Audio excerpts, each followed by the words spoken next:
Uma grande bomba acaba de explodir. O jornalista Alan dos Santos, exilado nos Estados Unidos devido à perseguição de Alexandre de Moraes, acaba de fazer uma denúncia gravíssima envolvendo o governo atual, a TV Globo e narcotraficantes internacionais.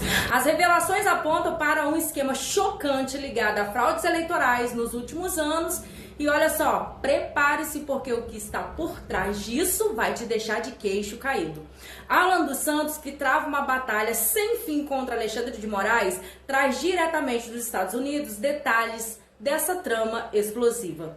Não perca um segundo, deixe o seu like, inscreva-se no canal, confira agora essa matéria bombástica. Segunda-feira com a Globo? Não. No Rio de Janeiro?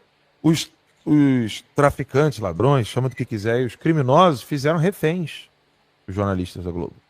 Jornalistas não, os funcionários da Globo. Entraram, roubaram e fizeram reféns. Não saiu no Jornal Nacional, não saiu no Fantástico, cara. Fantástico é domingo, né? Mas você não vai ver nada na Globo. Tá no Metrópolis, tá na Revista Oeste também. Aconteceu segunda-feira. O que é isso? Eu já vi isso acontecer várias vezes. Colômbia, Venezuela. Isso são táticas ensinadas pelos próprios terroristas. Porque quem informa, isso é parte já do meu documentário, né, do Foro de São Paulo, quem informa estrategicamente todo o trabalho armado na América Latina é a KGB, década de 60 e 70. Na década de 90, quando o narcotráfico ganhou uma outra formatação, porque a Rússia estava fazendo isso desde a década de 50. Quando o narcotráfico ganha uma outra formatação, quem ensina os caras técnicas de terrorismo que eles aprenderam com a KGB já é a Al-Qaeda, Hamas e Hezbollah. Você tem áudios do Fernandinho Beiramar, numa matéria da Record, tá? Resumo da ópera. Você tem matéria na Record, áudios do Fernandinho Beiramar, dizendo que eles aprenderam técnicas de subversão criminosa, de intimidação com as Farc. Ele não vai falar que é com Hamas, Hezbollah, ele não pode dar esse mole. Mas a gente sabe que, por exemplo, a Al-Qaeda, ela está na Tríplice Fronteira desde o final da década de 80, documentalmente. Né? Al-Qaeda, Hezbollah e Hamas, ali na Tríplice Fronteira. E eles ensinaram o narcotráfico a usar de técnicas de terrorismo doméstico para intimidação. E o Fernandinho Beiramar narra isso, que é para fazer isso com desembargador, para conseguir melhorias em presídio, para você conseguir absolvição, fazer com que um político faça o que você deseja. Isso, ele falou, eu aprendi isso com o pessoal das Farc. É a frase que o Fernandinho Beiramar fala nessa matéria da Record. Ele fala assim pro PCC, vocês não sabem a força que tem, porque ele é do comando, né? Sim. O Fernandinho é do Comando Vermelho. Sim. Ele vira e fala, vocês não sabem a força que tem. E aí eles ensinam essas táticas. Isso que aconteceu com a Globo é técnica de intimidação dando recado. Ó, hoje eu tô assaltando seus funcionáriozinhos aqui fazendo refém. Amanhã são jornalistas. Depois, os diretores do jornal. Se vocês não liberarem ou não fizerem o que a gente quer, a conversa vai ser outra. Você consegue imaginar assaltante invadindo a Globo enquanto o Bolsonaro era presidente? Nem fudendo. Porque se o Bolsonaro vai lá dar uma resposta fudida em cima do ladrão, a Globo é obrigada a dizer o Bolsonaro salvou os funcionários da Globo. Tá entendendo? Então isso é um tipo de coisa que você só pode fazer quando o líder é teu parceiro. Entendeu? Entendi. Porque você tá querendo sufocar o jornal. Então a resposta que você vai dar contra o agressor do jornal, ela não pode favorecer o líder.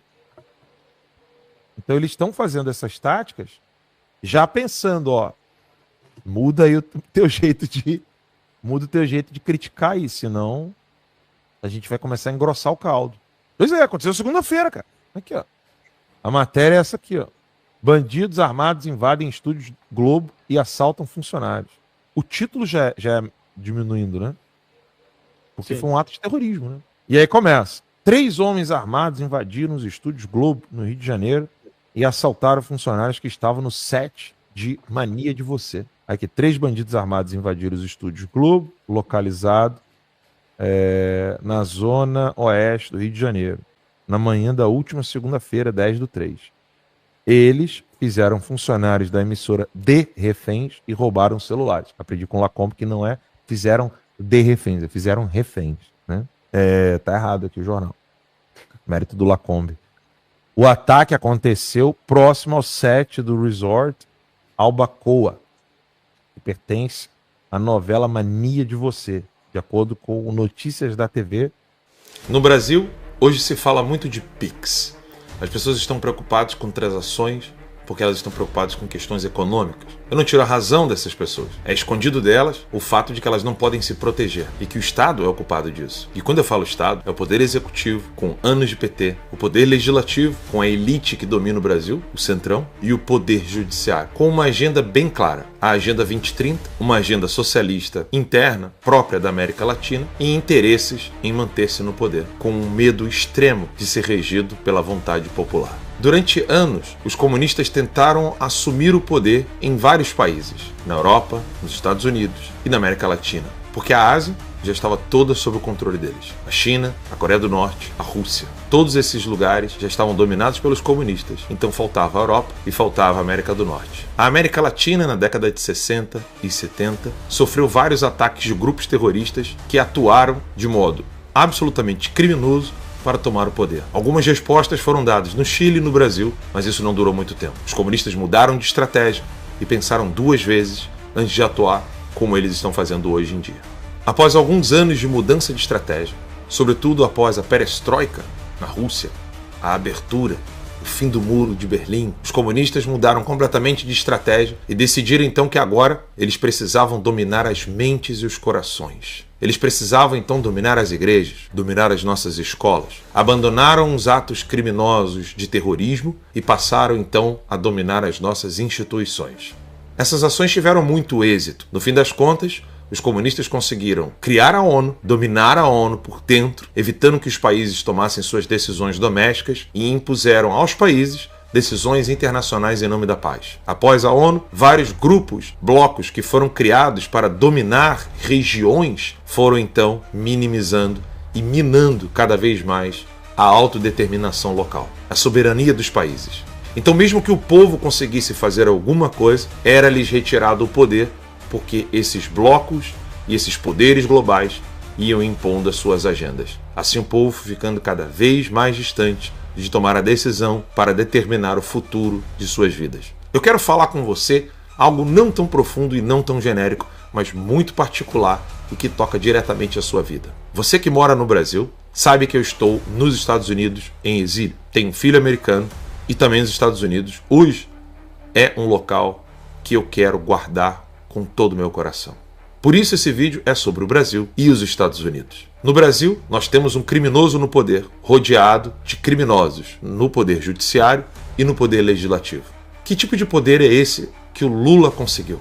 Muitos acham que o Lula não tem poder algum, ele é apenas um fantoche. De fato, não é de todo mentira. Ocorre que Lula tem um mentor, chamado José Dirceu. E junto com seu mentor, ele criou o Foro de São Paulo. Lula e Fidel Castro criaram o Foro de São Paulo, mas a mão que organizava tudo na América Latina era o terrorista José Dirceu, um homem que sequer pode pisar em território americano. José Dirceu, para quem não sabe, protagonizou um momento muito importante na história entre Brasil e Estados Unidos. Afinal de contas, ele só está liberto porque sequestraram um embaixador americano. As pessoas responsáveis pelo sequestro também não podem pisar em território americano. Passados muitos anos após o episódio do sequestro, hoje, Dirceu continua atuando como a mão que está por trás de Lula. Lula organizou na América Latina, junto com Fidel Castro, o Foro de São Paulo, denunciado pelo professor Olavo de Carvalho durante anos, ignorado pela mídia, ignorado pelos militares e por todos os intelectuais e todas as academias no Brasil. Nenhuma universidade jamais deu atenção ao Foro de São Paulo. Nenhuma pesquisa foi feita, nenhum estudo foi feito, a não ser para dizer que o Foro de São Paulo não passava de um grupelho de esquerdistas, como se fosse um think tank pensando no melhor para os seus países. Na verdade, o Foro de São Paulo é uma recriação da União Soviética, ou seja, um bloco de poder local para poder dominar esses países com a agenda marxista. E aqui eu quero lembrá-los da frase de um intelectual marxista, quando ele mesmo estava corrigindo alguns brasileiros que queriam aplicar o maoísmo no Brasil. Ele cita Mao Tse Tung. Todo marxista é um internacionalista, mas ele precisa assumir uma identidade local antes de tomar o poder. Essas palavras são de Mao Tse-tung e foi assim que ele aplicou o comunismo na China. Eder Saad, o autor desta frase, usou isso para poder transformar a ação comunista no Brasil. Ele é um dos fundadores do PT e ele explica muito bem por que o PT usa identidade nacional antes de assumir o poder internacionalista que é próprio de todo e qualquer marxista. Esse poder internacionalista engloba poderes de vários países, de grupos comunistas de vários países, em torno de um único objetivo: chegar até a sociedade socialista para assim implementar o comunismo. É óbvio que eles não acreditam nisso, porque o comunismo não passa de um modo muito bem feito de manter-se no poder, eliminando, matando e destruindo seus oponentes. E é isso que fez Hugo Chávez, é isso que faz Maduro, e é isso que agora está fazendo Luiz Inácio Lula da Silva, o presidente do Brasil, que tomou o poder por meio de golpe várias vezes. E eu vou provar. E o que tudo isso tem a ver com os Estados Unidos da América, sobretudo hoje em dia? Hugo Carvajal, conhecido como El Pollo, ex-militar venezuelano, coordenava as ações de Maduro e não só, trabalhava até mesmo antes já com Hugo Chávez. Ele abandona o regime de Maduro e declara apoio a Guaidó, o homem que controlava, coordenava e ajudava Maduro, Hugo Chávez, para poder, por meio do narcotráfico, financiar toda uma agenda socialista na América Latina, foi preso na Espanha. Extraditado para os Estados Unidos, hoje enfrenta a justiça americana por ser responsável por entregar drogas e armas nos Estados Unidos. A acusação é tão séria que ele mantém-se encarcerado e quase ninguém sabe o que ele realmente falou para a justiça americana. O que ele disse para as autoridades espanholas até agora não foi liberado integralmente. O silêncio em torno de Carvajal é ensurdecedor. Esse homem é a peça crucial para entender o que de fato fez com que o Foro de São Paulo conseguisse tanto dinheiro junto com o narcotráfico para implementar várias agendas socialistas e comunistas na América Latina, sobretudo fraudando eleições e conquistando juízes, desembargadores, como já confessou Fernandinho Beiramar em uma matéria do jornal R7. Quando eu deixei o Brasil para cobrir as eleições em 2020, não tinha planos de ficar nos Estados Unidos. Pelo contrário, a minha empresa estava no Brasil e queria apenas expandir o Terça Livre nos Estados Unidos. Isso não foi possível porque uma das denúncias que fiz foi sobre escutas telefônicas foram realizadas em Brasília para poder saber o que o então presidente Jair Messias Bolsonaro iria fazer. Essas escutas envolviam a Embaixada da Coreia do Norte, a Embaixada da China e membros do Judiciário brasileiro. À época que fiz essa denúncia, também na Record, quase ninguém deu ouvidos. Fui zombado durante anos e depois tudo foi confirmado por outros órgãos de mídia. Eu precisei pedir asilo nos Estados Unidos da América, onde me encontro livre com minha família, após uma espera de 3 anos e meio sem ver meus filhos e esposa. E para quem acha que eu vou me calar, vou parar, vou descansar e curtir a vida nos Estados Unidos, está muito enganado. Agora, mais do que nunca, eu quero levar ao presidente Donald Trump e toda a sua equipe qual é a ligação que existe entre Carvajal e Lula. Porque o Carvajal chegou a denunciar na Espanha que Lula foi financiado por Maduro com dinheiro do narcotráfico. E recentemente, Trump decretou que os grupos de narco-guerrilha no México são grupos terroristas. Em breve isso não será diferente na América Latina e todos os grupos terroristas que estão atuando na América Latina serão declarados como tal. Lula, financiado por terroristas, apoiado por terroristas, um homem que diz que o Estado de Israel é um Estado genocida, é aplaudido por Hamas, Hezbollah, cujo vice-presidente foi ao Irã ao lado de todos os terroristas que a mídia tenta ocultar, será desmascarado e tratado como tal. Para quem pensa que eu vou curtir a vida na América, eu tenho um recado. Vocês não têm ideia com quem estão lidando. E o Washington vai saber. Que está na bio, divulgue para todos os seus amigos. Vamos fazer esse documentário. Sacudir o Brasil.